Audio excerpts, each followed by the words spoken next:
Heart rate is 60. Oh, very nice. Very nice. That's good. And hello and welcome to MashTalk, Mashable's Google Plus Hangout, where today we are talking wearable tech. Obviously, the wearable tech craze has begun. It's been going on, and it's not going to slow down anytime soon. In fact, we just had a report that we ran on Mashable yesterday that revealed that wearables are going to continue to have an even larger impact on everyday lives over the next decade, and I believe by 2025. So today we are going to be talking about wearable tech, and also, which is really cool, we have all the toys in the office, so we're going to be showing them off and talking to them and talking about them in a little more detail. I'm Ryan Lytle, Social Projects Manager here at Mashable. Joining me, as always, Pete Paschal, our tech editor. Hey, Pete. Hello. And Christina Warren, our Senior Tech Analyst. Hello. I should be the Senior Smartphone Analyst today because I've got so many. I've got so many on. Analyst. We'll add that as well. So, the kind of the breakdown of today's hangout, we're going to go over each device, spend a couple minutes talking some pros and cons, and then have a little discussion about who this might be the right fit for. So, we're going to start with the Samsung Gear 2. I'm going to open it up to you guys. Which one of you has that device on you? That would be me. Christina. Okay, so Yeah. Go ahead, take it away. All right, so this is the Gear 2, and it is the successor to the original Galaxy Gear, which came out in October. This was released in April, so it's been out for about a month now. And I've spent the last, I guess, a week or so reviewing this. It's got a color screen. It has a touch screen, which not all smartphones have, or smartwatches have. It connects to a Samsung app, can get notifications, and it has a camera, so you can also take photos. The big difference between this and the last version, there are a couple things. One, they've redesigned a whole lot of the kind of format. It's sleeker. The camera is no longer on the band, so you can switch the band out. And they've also made the software is no longer based on Android. It's based on Samsung's own system called Tizen. But it still integrates the same way with your Galaxy smartphone. And so that's the one thing with this, is that you need to have a Samsung Galaxy S3, S4, S5, Note 2, or Note 3 in order to use this device. So when you do that, there's actually a Samsung Gear app, and let me just pull that up. Great live TV, I know, guys. So you go to a Gear Manager app, and Here it comes. There it is. Yeah, there it is. All right, now it's making me download something. Apparently there was an update. But anyway, there's a Gear Manager app, and this is how you manage what applications can get installed to the watch. So it does a lot of things. Like it can track your pedometer. It has a pedometer built in, your heart rate and sleep. And so it can kind of act a bit like, a Fitbit or a Nike Fuel Band, RIP, or any other kind of fitness tracker. It's got that sort of stuff built in. It can also monitor your heart rate, although you can also do that on the phone. So, I kind of don't know what the real net benefit is there. And then you can do other things. You can view notifications from your phone. Like I've got like some missed phone calls here, and I can tap on that, and I can see when the calls happened and what the numbers were that called me. And you can also do things like, view email notifications. You can actually dial out Dick Tracy style from the phone.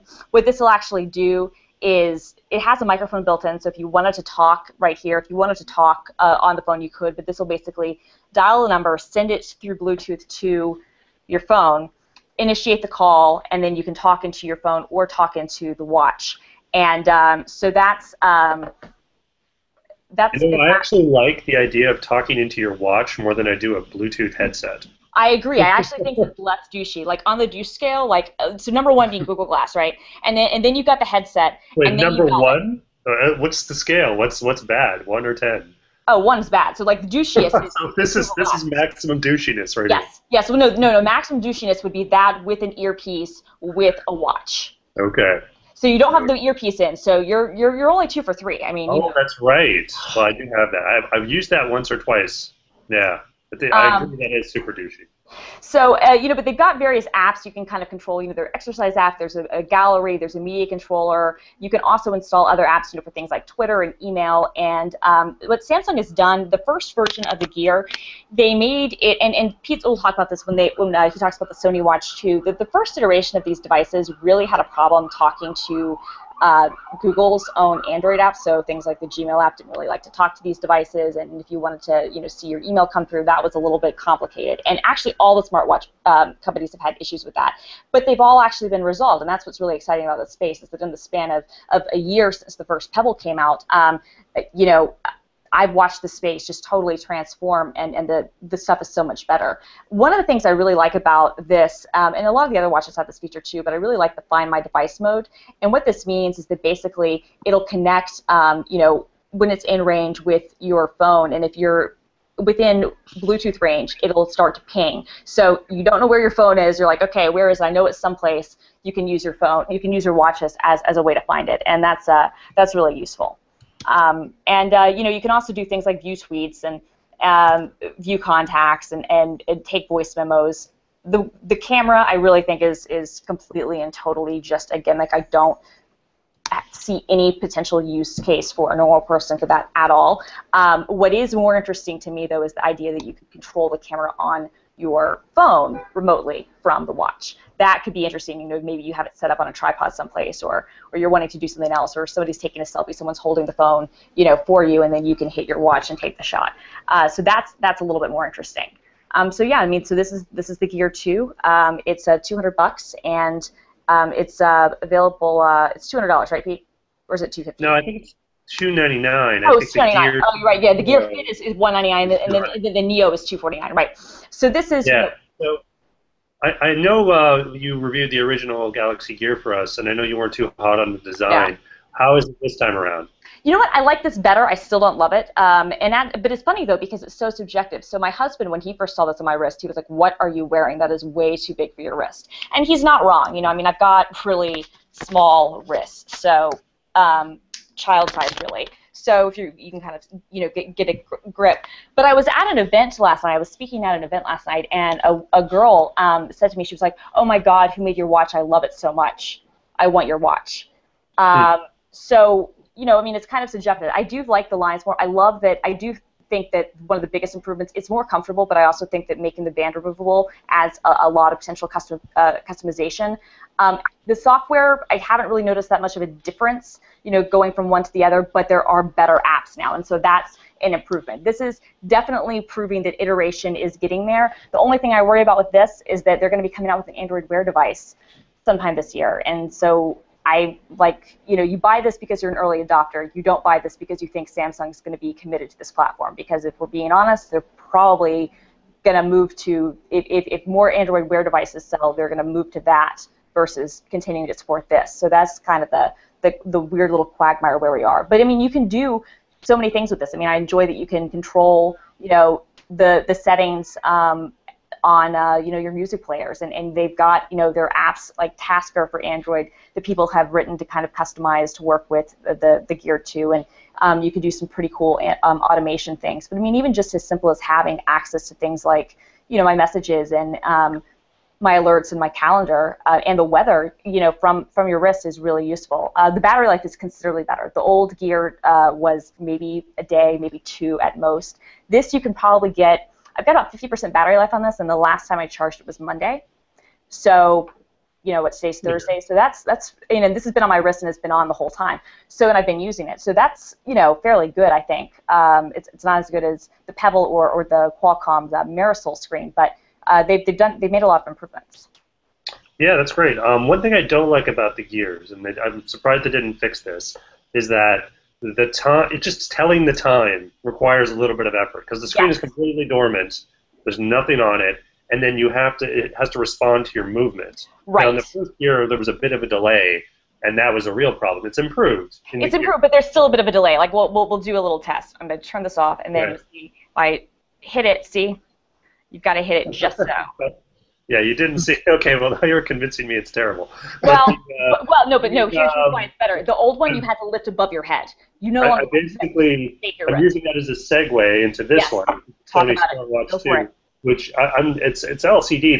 They call it a trans-reflective LCD, but it has a permanent sort of time on there. So telling the time requires no movement or effort, which I really, really appreciate. So it functions just like a watch. First, right away. There's no caveat whatsoever. Um, the Sony, which I've kind of been wearing quite a long time just to check out, I used to tell people that's basically like I'm kind of checking out this wearable smartwatch technology, but it's notoriously buggy. It's terribly buggy. And it was for a long time, and it still is to a certain extent buggy. But a very recent update to the Sony SmartWatch 2 has actually improved it dramatically, because for the longest time I could not get email on this. It has a Gmail app, and very similar to the Gear Manager, there is a Sony Smart Connect app that will actually work with any Android phone. This is an HTC One M8 I'm holding here, which is running it. And basically you download that, you put your apps on it, and there's a Gmail app that it's had. It just did not work for me. Did not work for me on a Nexus 5, didn't work for me on this. Just last week it started working, and honestly it has changed my life. Having email on my wrist, I had no idea I wanted it, but I do. And it's basically that kind of thing. I mean, this honestly, this form factor, this kind of gadget, this smartwatch, to me, sort of lives and dies by the notifications it gives you. Agreed. That's why I love my Pebble. It's all about the notifications. Basically, you want those essential things that you kind of pull your smartphone out 10 times a day to see what they are, and to configure your smartphone alerts, whether it's noises or vibrations, to the point where you would know just from the vibration in your pocket or the noise that you hear exactly what's happening, is very, very difficult. You need to see what it is. Was that a tweet? Was that a text? Was that a call from my mom? Or a missed call? So with the smartwatch, the fact that all you need to do is just peek down really quickly. Oh, that was an email spam. Oh, wait, that was an email from my boss. Oh, hold on a second. And it's just so instantaneous. You don't have to pull anything out. That is fantastic. I will also say, so not really a caveat, but I will say that you need a large amount of granularity. I would say even more than in a smartphone app, and picking which notifications you get for this to really be effective. Another case in point, I can get my Twitter at replies on this. So I go to the Twitter app, and I get Twitter notifications on this. I'm hesitant to say at replies, because even though in the manager on this phone, I can go in and can supposedly configure those messages, it doesn't really work very well. Like I've told it, I only want to hear at replies and direct messages, and it's still sending me these random tweets, and I think that has to do maybe with my Twitter settings a little bit, but I've tried to clean those up in terms of the people I'm following and how closely I'm following them. But I still miss things. I usually get direct messages, not so much the at replies, and you really need that to work. That's not like the afterthought. That's all this is. The thing on my wrist, I mean, it's all just I'm getting notifications. I'm not going to be tweeting from my wrist. If I decide I'm going to reply, I'm going to pull out the phone. But I need to be able to pick sort of exactly what I see. Same thing with Facebook. Same thing with any app. You need a really tightly controlled way to get those notifications and exactly the ones you want, because the value of that is huge. When I got Gmail on this, oh my God, it's amazing. So that to me is what the smartphone's all about. The design, I like it. It's very simple. It's funny. Pete Cashmore always stops me in the hallway and asks me about it. It's like, that's too big, man. Honestly, this is pretty small. It's like, it's certainly smaller than the original Galaxy Gear. I think it's fairly thin. I really like this Sony on button. I don't know, maybe I'm the only one. It's just something they have across all their devices. But it's just thick enough to sort of give you that, sorry, I'm not even holding it up right, that USB port there, so you don't have to worry about a silly cradle, which is what I like about this one. You plug the USB sort of right in there. So that's nice. So, I do like the design. I thought it's very lightweight, and the battery life is great. I thought maybe with this screen, being on all the time, that would suck the battery. Not at all. I charge it like every 5 days or so, although I think that's starting to become more often now that I'm getting a lot more alerts through Gmail. So it's pretty good. Simple sort of Android interface, home button, back button, and geez, I should really look at what I'm holding up.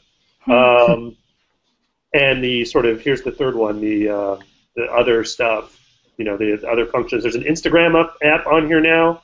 That's pretty cool. I get my notifications, and it's a fairly well done smartwatch now that they've kind of fixed it.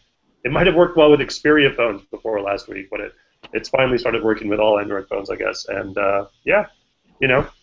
I'm kind of a fan. So would you put this above the Gear 2 in terms of the smartwatches that you like? For the time alone, yes. So because it has the time on all the time. That to me is kind of job one. Notifications sort of job 1A. But it's just like it's got to be a watch. I got to be able to just look. Oh, there's the time. It's 12:20. But in fairness, I have not actually used the Gear 2 outside of much hands-on. Christina's been spearheading that review for us. Great. Okay, so we've talked about the Gear 2. We've talked about the Sony SmartWatch 2. Let's talk about the Qualcomm Talk. I believe, Christina, you have that one. I sure do. All right, so this is the Talk, and this is going to be hard to show on the screen because it has, one of the unique aspects of the Talk is that it has a Mirasol screen. And so Mirasol is a company that, and my watch just reset. There are a few caveats about this device. So one of the big things is that the Talk is not designed for regular people to buy. You can buy one, but they're not selling it through retail channels. Instead, kind of the idea that Samsung has had with this has been Qualcomm has had with this is to make this like a reference platform. So they want people to look at this and see it as the potential of what they can do when it comes to building a smartwatch. So one of the things that they've done is that it has this really great screen, and it's a Mirasol screen. And Mirasol is a technology that basically lets you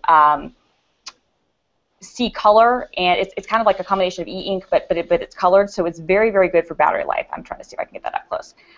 So it's very, very good in the bright sun, and it's also very, very good. Here we go. So we've got the app screen up right now. Giving me battery charge errors. But basically, this screen is good in bright light, it's good sunlight, and it's got a good, it's very energy efficient. This is how this thing charges, actually. Let me turn my camera. The charging is actually pretty interesting because it has a wireless charging method, but what it does is it actually just kind of docks on this little cradle and wirelessly charges like so, which is kind of cool. It's fairly fast to get a charge, but the charge isn't completely accurate. So it'll tell you have like 15% battery, and then all of a sudden you have like 3 as soon as you try to use anything on it. So the watch is always available, and that's nice. As soon as you look down or tap it, you can see the time very, very easily. And they've got a number of apps, just kind of the basic things, notifications that you can set up within the Qualcomm app. And they've recently added a new feature so you can actually talk to it, powered by Nuance. So it has a microphone, and you can dictate like just replies to text messages, but you can't actually speak commands to do anything else. So if you get a text message that comes in, or if you want to record a memo, you can record that. But this is not, like I said, this is not an attractive watch at all. It's bulky, it's very large, but it is kind of trying to showcase this is what you could do if you use this as a reference platform, and then Qualcomm wants other people to take that and build better stuff off of it. So really, I think the most notable thing about the Talk is the screen, because that Mirasol screen has a ton of potential for wearables because you can read it in bright sunlight, but it also can be seen in the dark, and it has color, and because it's low energy, it's very power efficient, so the battery life is going to be a lot better because the screen is what's draining the battery primarily on a lot of these things, that and the Bluetooth. So there's a lot of good ideas in it, but I mean, make no mistake, this is not something that anybody but super early adopters and like must-have people ever want to buy. So super early adopters, that's it. So we're talking to a fairly small audience. Right. So or you have so much money that it doesn't matter. So you're like, whatever, I'll get a watch. Wear them all. Yeah, wear them all. Because to be totally fair, whereas the Pebble, the Sony SmartWatch 2, the Gear 2 are fully realized products. They might still have areas where you need to kind of tweak them, but they're fully realized products. This is not that. This is a test bed. This is something that is going to get better potentially over time, but this is never going to be on the market in this form. If Qualcomm does come out with a watch, it's not going to be looking like this, and that's a good thing too, because it's pretty awful. I have to say the design on this is pretty terrible, and the band is very inflexible, and it's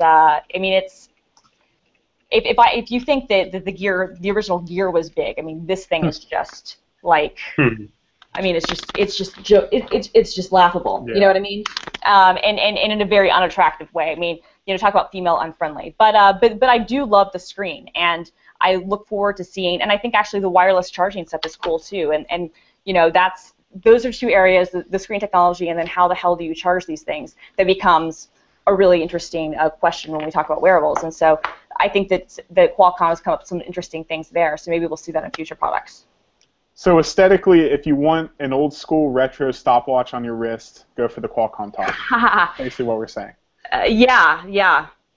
Okay, perfect. So Christina, you had mentioned the Pebble and the Pebble Steel, and correct me if I'm wrong, I believe you had a piece when the Pebble Steel came out saying that it was the best smartwatch that got better or something along those lines. So tell us a little bit of your thoughts on both of those watches. Yeah, no, I mean, I love the Pebble. I'm a longtime Pebble user. In fact, the reason that my Pebble's not charged is that I didn't have my charging cable here, and I've been wearing my Gear all week. And so, it died, but I usually have it on my wrist. I also have a white one. I mean, I really like the Pebble. As Pete said, the same thing that is true about the Sony when the watch with the notifications. I mean, I think this is true for all smartwatches. It's all about the notifications. The notifications are what makes this a really interesting category. And I think that it's difficult for some people to maybe understand if you haven't been haven't tried a smartwatch before. It's kind of hard to understand. Well, why do I care about this thing? But what notifications make or break it, and Pebble has really managed to get the notifications down really, really well. So one of the things they've done is that obviously all notifications from your system will come to the phone. And there's a little more granularity control in Android than there is in iOS, but in iOS, if it doesn't show up on your lock screen, it doesn't show up. You can have it set not to show up on your Pebble, which is nice. But basically any notification, any push notification you'll get on your phone, you're going to get right on your wrist, and that's really great. But it also has a huge selection of third-party apps. So there's Foursquare integration, so you can check in on Foursquare, although I guess maybe soon it'll be Swarm. You can look stuff up on Yelp. You can check the score. I have a couple of apps to let me control like my home theater system. You can control your music. You can do things like pull in radar photos from Mars. I have it set up to get me turn-by-turn directions so that if I'm walking someplace, it'll vibrate every time I need to turn. So there's a lot of stuff you can do with it to make it really useful, but primarily for me, the stuff I use are, as Pete says, getting notifications on my wrist. And what I have it set for is, I only get notifications when certain people email me. So if I don't want to be bombarded with all my emails, that's what happens. And I get that notification on my wrist. Anytime I get a text message or iMessage, phone calls, and I can control my music. And those simple things, I think, is what makes a smartwatch. What I like about the Pebble Steel, even though it's not the most female-friendly, is that it's got a really good design. And I think that in kind of the realm of all of these devices, it's the one that me personally, if I were somebody shopping for something, I would choose. I like its aesthetic better. That's not to say that it couldn't be improved, but I like the aesthetic better. The battery life is also really solid. It's easily a week of battery life because it has an e-ink display. So one of the problems that the Gear faces and it's improved on is that there's no e-ink. Now some of the downs, but because this is e-ink display, you can use it all day. It's also waterproof, and so you can be submerged in 50 feet of water with this thing. You can go swimming with this. You can shower with this. And, they don't encourage people in water sports to use this actively, but this can be used in water. This is tested for that. And so that's also a really nice feature for anybody who's wanting a sports watch. In that case, I think the original Pebble is probably the better choice because it's just kind of designed for that sort of durability. But the downsides, of course, is that there's no touch screen. So we're all accustomed to doing a touch screen, and using the buttons can become a little more tedious and might be a little bit more complex. No color also does limit kind of what you're going to be doing when it comes to dealing with imaging. You can obviously use this as a shutter for a camera, but if you're wanting to view photos on this thing, I mean, it's not like, the Sony has an Instagram app. An Instagram app would be absolutely useless. What am I going to look at? Like pixelated Game Boy versions of photos? So I think that there are definitely trade-offs, but for me, this is still my favorite because I think that it's the simplest and kind of the easiest to integrate with the stuff that I do. I also think that they have a really strong developer community, and they've been the only community and the only company thus far to actually develop a big ecosystem where third parties are actively wanting to contribute. Now that might change drastically when Google Wear comes out. We might see a lot more Android devs and enthusiasts, glom onto that platform. But for now, all the really cool things I'm seeing in smartwatches and all the really cool innovations and hacks and stuff you can get really nerdy with are happening on Pebble. But at the same time, Pebble is one of the few that out of the box, you can set it up and just use it for the basic things, and you're going to get your Gmail notifications, get your text messages, get your phone calls, be able to control your music, and be able to download some apps to interact with other things, like if you wanted to find a restaurant nearby, or have better control over your directions and have some turn-by-turn assistance. I'm sure for Pebble, the colors must be on the roadmap, and I think it's going to win out. I think that, unfortunately, the old Pebbles are going to be obsolete fairly quickly because the nature of the notification, even though I don't care about photos on my phone, honestly, on my wrist, excuse me. I don't care about photos on my wrist. But when you color code things, color is an inherent part of design. And so if you get a notification and I immediately know it's a Gmail one on this because I'll see that red icon in the corner. It's like, boom. And then, Twitter blue. It's those kind of visual cues do matter. So I think, but I'm sure it's on the roadmap. I'm sure it is. And that's a great point. One thing about the Pebble Steel is that it actually has a little LED on it that will light up, and it actually will work in 16 colors. And they haven't really opened this up per se, but the idea is that maybe you could get a different color notification light depending on what comes in. So like your email might, when you see it blinking blue, kind of like the old BlackBerry stuff used to be. That's smart. Yeah.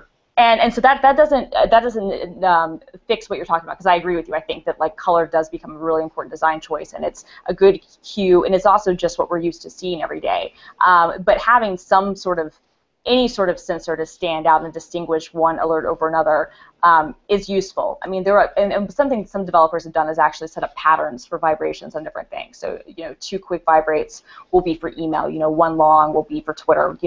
A certain person will get a certain code, and that's arguably, I think, even a better thing in terms of just kind of having a Pavlovian way to respond, knowing that if I get 3 taps, it's my husband, or if it's 4 taps, it's my boss. But I'm with you. I think they're going to have to go to color because that's where everyone else is going. But for a product that when they started working on this was in 2000, was 2011, I guess, or 2012. Right. Yeah. When they started working on it. What they've been able to do with it is pretty impressive, but it also indicates just how much things change. So in a year since this thing has been out, when this thing came out, there was nothing else out there, and now we've got a whole slew of competitors and even more coming. So yeah, I think they're definitely going to have to up their game.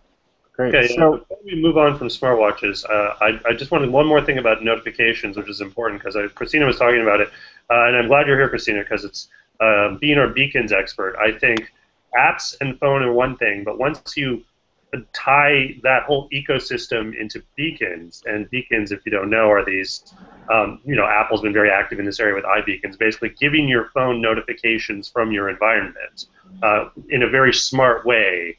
The example that is basically in the Apple Store, and you get, your phone knows you're in the Apple Store, gives you notifications on what you may be looking at, other discounts or whatever you might be interested in.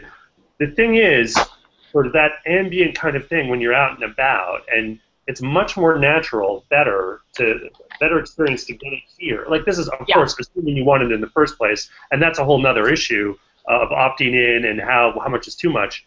Assuming that is all sort of smoothed out at some point, I mean, so we're still learning at this point, to get crucial information here, when you don't have your phone in front of you, right in the moment, huge.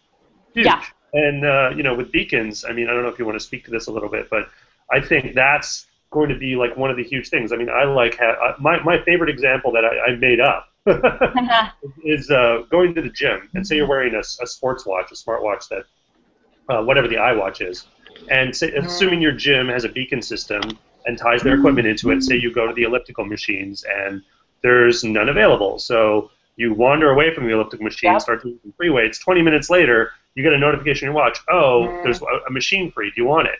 And the thing would be, you wouldn't have had to do anything other than initially opt in to getting beacon notifications. The beacon basically knows where you are in the gym. There's a beacon system, knows you stop for a couple seconds around the ellipticals and went in another direction. And it discerns the system that, he probably wants an elliptical machine, and knows they're all full because, when someone's using it, that's going to be tied into the system too. And so then it'll be able to, like, boom, hit you up. Hey, did you want one of those? Yeah, it'd be great. I mean, no, I'm with you.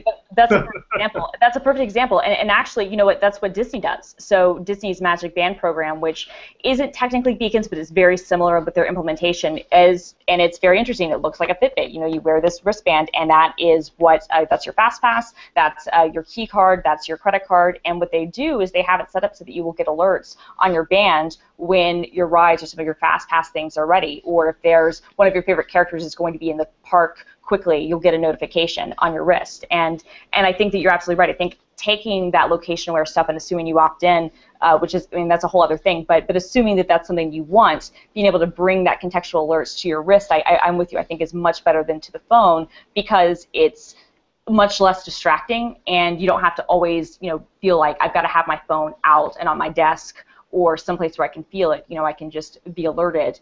And then it's very easy to dismiss if you don't want something. You either just tap it or swipe it away, or use the button. But I'm with you. I think lower your wrist. Exactly. Honestly, it fades out after 10 seconds or whatever it is. Right. I mean, and I'm with you. I think that there's so much potential there with beacons and this stuff. And I have no doubt that when Apple's inevitable iWatch, whatever comes out, that it'll be paired with that stuff. Because what the two things that they're based on the same technology. All these things are using Bluetooth Low Energy. That's what's powering all of this stuff, and that's what's allowing the phones to talk to the devices. And so adding beacons into the mix, I think, could offer even more context. And retailers are really getting behind it. And actually, a Major League Baseball, we're going to see more and more of these things. And I think that what'll be interesting will be how people maybe start to target what device it goes to. And what would be cool in the future would not just be if it hits your phone and then is then transmitted to your watch, but if your watch was able to maybe have its own beacon identity so that the notification could just go directly to your watch and bypass your phone altogether if you wanted it to. Great. And so we have about less than 10 minutes left. There are a couple things. I know there's so much more we could get to, but as kind of the moderator, I'm going to cut it down a little bit. There are two things that we definitely need to get to. But earlier we talked about the Samsung Gear 2. Let's talk about the Gear Fit. And Christina, I believe you have that with you. So let's get into that topic. No, I don't have the Gear Fit. I thought you don't have it. Pete, is that you? Oh, actually, I don't. I thought, Christina, you had it. I thought Pete had it. Fit. Well, miscommunication. It doesn't matter. We can still talk about the Gear Fit without sharing it. So I'll open it up to both of you. What do you want to say about the Gear Fit? Gear Fit, I think, in terms of design, is a big step forward. Theoretically, I think it could be sort of lead the way in terms of where smartwatches go. I think, I don't think there's going to be a single design of smartwatches. I think there's going to always be people who want something closer to a traditional watch, but for people more practical-minded who want both the notifications and the smallest possible form factor, something with a curved display, I think, is inevitable. And even though the Gear Fit itself isn't flexible, it's a rigid casing around this flexible AMOLED display, that certainly opens up the possibility for a bendable sort of strap with a display on it. And I think, you project 2-3 years out, we'll probably start to see devices like that. And I think those are kind of ideal for someone who is maybe more sport and fitness minded, but also sees the benefit of those notifications coming in. And basically just doesn't want to wear 2 devices. Right. So I think that's going to be a way it goes. And, the Gear Fit, I mean, we liked it a lot. And there are some iterations. I think it's an interesting move by Samsung because they market it as the entry-level device, where it could sort of has the potential to take over. But anyway. Yeah, no, I totally agree. I mean, I think that what's interesting, as Pete just said, I think that the Gear 2, in a lot of ways, I think is going to. I think that the direction that Samsung's going in with the Gear 2 probably is where most of the wearable space will evolve to in the future. The form factor might be slightly different, but the combination of both the fitness band and the smartwatch together, rather than having them as 2 separate places, I think that really is the direction that people want to go into, because people like having the tracking stuff, but they also like the notifications. And so what I do like about the Gear Fit is that it's the gateway drug to wearables. It's the gateway drug to the power of notifications, because that's what it does. It pumps notifications to your wrist, and it's got a great screen. It's rigid, but it's curved. It's very easy on the eyes. It's easy to read. The battery life is good on it, and you can get all of your notifications in just the same way you could on a smartwatch. You can't do all of the same things. It works when powered, with the smartwatch. It has a much tighter relationship to your smartwatch, but it, can still do a lot of those same things. And I think that for somebody who maybe is thinking, I don't know if I want a wearable, I don't know how I feel about notifications, that's the thing that'll let you know, hey, this is actually a real benefit to my life by being able to keep up with stuff and quickly see who's calling, or see what's what emails came in, etc. So I think that it's a great kind of gateway drug. But I also think that it's combination with fitness tracker is really interesting, because fitness trackers are obviously huge, and it doesn't make sense long term for there to be 2 categories. I do think that we'll always have various form factors, but just at some point you're going to need to just build all the stuff that's built into those fitness trackers into something else. I will say I'm actually wearing a fitness tracker and a watch, smartwatch. Okay, that's 3. That's 3. Now you have achieved maximum douchiness. So. but one of the dangers of doing this, not that I expect a ton of people doing it, is that when something vibrates, you have no idea. Unless you get that on-screen thing with the smartwatch too. It's like, wait a minute, what just happened? Kind of a crazy first world problem there. But a little bit. No, but what's nice though, I mean, I think about like the Gear Fit, and what it has potential for is, for things like sleep tracking. I don't think that Samsung has gone as far with that as they could. I think that it's interesting that there's both the Gear Neo and the Gear Fit. I almost feel like the Gear Neo, like one of those shouldn't exist. Either we should have the Gear Fit or you should have the Gear Neo, but you don't need to have both of them. It's kind of my opinion. I can see the logic, though. I agree with you just because as a general product philosophy, they shouldn't saturate the market with so many different models. But I sort of get that there is a certain person who wants sort of a little more design, because the Gear Neo is plastic, and then the Gear 2 is metallic, right? Yeah. And then there's the camera, which is sort of a bonus, even though I don't think a lot of people demand it. It's like, if you're going to level up a design, you might as well add a feature. And they did have a camera in the first one, so you kind of throw those in, and then you have the Gear 2 Neo as like this functional entry-level, not quite entry-level because the Fit technically is, but if you don't want to have that bold form factor of the Fit and you just want something more like a watch, I mean, it's there for you. So I kind of get the skew, if you will, but it's yeah. I mean, generally it's like they already have too many watches in this category. Right. Yeah. Okay, so gateway drug, maximum levels of douchiness. We're hitting a lot of good things here. So we've hit a lot of smartwatches. We hit a fitness tracker of sorts, and now we're gonna hit the most thought of in some ways form of wearables in today's society, which Pete is so nice to wear. So Pete, Google Glass is now available. to all. So tell us a little bit about your thoughts. Obviously, we've had a lot of conversations about glass, but $1,500 in this market, what are your thoughts? You can buy it for $1,500. I mean, they're still giving the caveat that it's a beta, that it's not really released as a commercial product yet, so you're basically getting developer version. Is it worth $1,500 in terms of the experience? Probably not. If you're really curious, if you're really an adopter or obviously a developer, you probably, you might put it down if you had that money to burn. But I will say the product they've had many software updates. I think they're on sort of Explorer Edition 13, 12 or 13 now. It is much improved. The experience, it used to be much more buggy. There were very limited apps. There were things you simply couldn't do on the device, and all of that is now sort of there. And with today's update, they just had released a bunch of new apps: Foursquare, OpenTable, TripIt. You can see what sort of the Google sort of grabbing, and pretty firmly grabbing, onto what they see as the vision for this device as a mainstream technology. There's been a lot of talk about Google Glass as in the workplace and sort of being a more logical thing, and I think that's going to happen. And there's actually a lot of sort of smart glasses displays already for those kind of applications. But Google Glass is very lightweight, so it helps for in other ways. But in the workplace, it makes a ton of sense to have crucial information if you're in a hands-free situation, a situation where you're not sitting at a desk.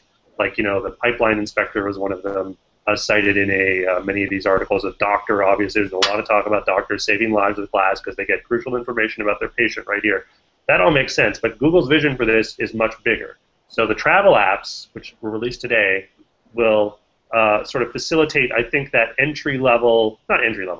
that gateway drug experience where you have Foursquare, you have OpenTable, you have easy ways to quickly sort of search what's nearby without even pulling out a phone. So you just say, okay, Glass, what's around me, or explore nearby, or check me into. And then you get a stream of stuff. You can just go, oh, there's a coffee shop, 2 doors down, and let's go over there.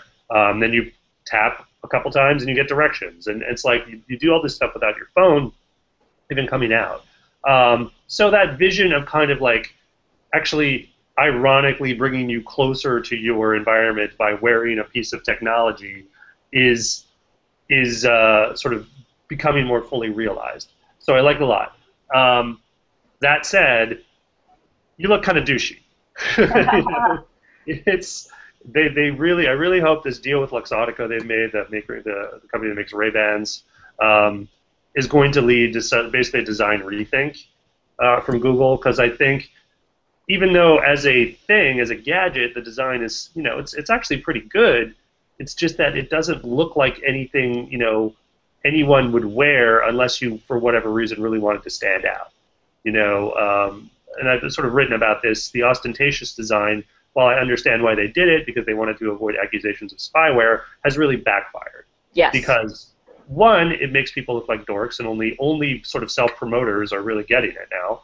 And two, it actually exacerbates those privacy concerns, because it's announcing its presence wherever it goes. And even though I think the privacy concerns around Glass are overblown, because it's drawing so much attention to itself inherently from the design, it's kind of asking for it.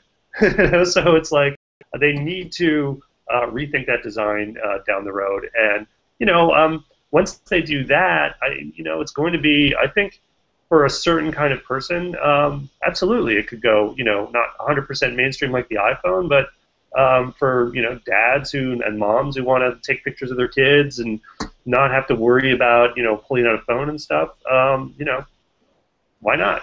As long as it's not $1,500. Yeah. As long as it's not $1,500. Famous last words. So we have just a couple minutes left. Pete, Christina, I want to ask you one last question, and we'll make this very quick. What are you really looking forward to in the field of wearables over the next 12 months? Is there anything that really jumps out, or over the next 5 years, or any just hopes in general that you want to see? I think that as they get better, and as technology gets better, and as the software, the hardware, all of it, and our own awareness becomes better, that one of the great things about the wearables offer is the potential to have you always know about like persistence and contextual awareness. So if things can know where you are and what context you're in, having really personalized and really reliable alerts or information that can come to you, on your body, I think is really fascinating. I also think that, when it comes to health benefits, those are obviously there, whether it's measuring, your glucose or measuring, your heart rate or whatever. And then to Pete's point, I think that just the fact that there's something really cool about being able to kind of have a better vision of what's happening around you with glassware. But I'm really just looking forward to people tying in all the pieces of contextual awareness and location with what you need and offering really cool customized experiences. So I guess that's kind of the long-term thing I'm looking at. Sure. Well, kind of stole my answer, but that's okay. Sorry. No, I totally agree. Context and getting those sort of in-context experiences right is going to be huge. I'll get a little more sort of simple. I'm looking forward to the iWatch. Yeah. Because, totally. It's a question of when, not if now. But what the iWatch is going to do, and we saw this with Nike, is that it's going to get everyone to rethink their strategy, and there's going to be a huge shakeout, particularly among wrist wearables, about like what are we bringing to the table, and should I pursue my own solution with my own hardware, or should I simply develop for Apple's platform and Samsung's platform, and then whoever else ends up being the market leaders in the space. So that as sort of the landscape, tech landscape is a very interesting story. But I'm also really excited to see exactly what Apple's vision is here. Is it going to be more sporty? That seems to be where things are going. They're talking about Nike, they're talking about HealthBook and iOS 8, all rumor, of course, but who knows? It looks like that's what's going on. But there is I think, a desire that we saw with the Moto 360 for this stylish kind of, not necessarily sporty, but can be something you'd wear to a dinner party. And you get your notifications and stuff, but when it also looks like a pretty snazzy piece of technology that you have. Totally. Yeah, right now this is the one category where I feel like industrial designers can go hog wild and do really unique and really amazing things. And why not? That's kind of what watches are for. I feel like step out of the mold a little bit, and by doing like what Moto 360 shows, there's so much potential there. I want to see more of that. Yeah, I would love to see some people do some kind of cool things with maybe even you could combine, say, a mechanical watch with some waveguide technology above the mechanism, so you're getting kind of the best of both worlds. That you could even create like a luxury smartwatch market if the market becomes a critical mass to sustain that kind of thing. There's a lot of possibilities here because watches have been part of our society, forever, and if you can somehow bridge those worlds, that would be incredible. But we're at stage one barely here, so the 5 years out, I can see it. Yeah, and so that about wraps it up. We covered a lot of wearables here. We got the Gear 2, the Samsung Gear Fit, the Sony SmartWatch 2, the Qualcomm Talk, the Pebble, the Pebble Steel, Google Glass, talking about the future. So. Nice job, guys. To all of you who are watching, let's keep this conversation going. Tweet us, tell us a little bit about maybe your favorite wearable, something you're really looking forward to. Use the hashtag MashTalk. Once again, thank you to Pete and to Christina for sharing their expertise on this topic. And we'll see you all again very soon. Take care. Take care. Thanks, guys. Bye-bye. Bye.